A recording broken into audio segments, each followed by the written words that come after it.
Hello, hello! Ito na naman po ang vloggeristang Filingera ng Zamboanga City. Go! Yun nga, mag-movie night kami. At nakalimutan ko na pinakain pala ito sa labas ang aking pusa. Nakalimutan namin. So yun, natulog na lang siya sa labas.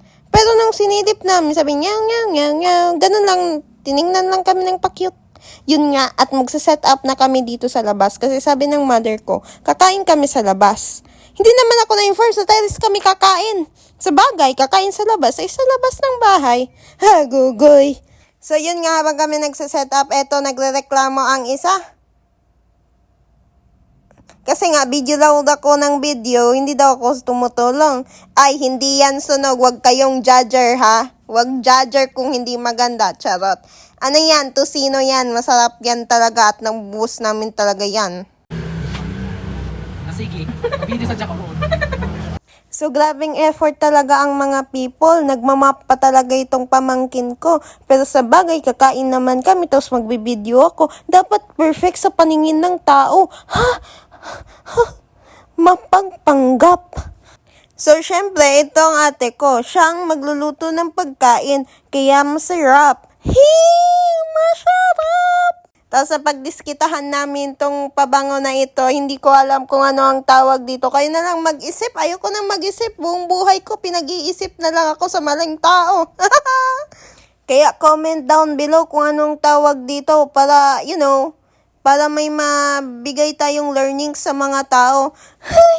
Learnings! At yun nga, malapit na maluto ang ulam. Syempre, pag may ulam, dapat may kanin. Kung walang kanin, itapon mo na yung ulam. Hi! Charot! Oh, may magsasabi na naman, bakit itatapon ng pagkain? Madaming nagugutom na wala. Joke ko lang naman yun mga people. Tingnan nyo yung chips na yan. Nauna yan na prepare kasi nga dapat mag-movie night. Kasi alam nyo, nakagawa ng paraan ng ate ko at grabe talaga. Sobrang thankful talaga sa TikTok at madaming nabubudol talaga sa TikTok shop, no? Talaga! So, nakikita nyo yung pagkain. Simple lang naman kaming tao. Simpleng tao. Syempre, pag simpleng tao, syempre may Coke.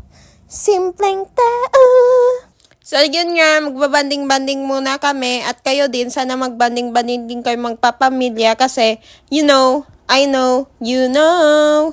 So, walang kwenta na talaga yung mga sinasabi ko. Dapat inspirational tong video na to. Kasi, di ba busy na tayo sa mga buhay-buhay natin. Lalo na pag may mga work na ang iba at iba pa.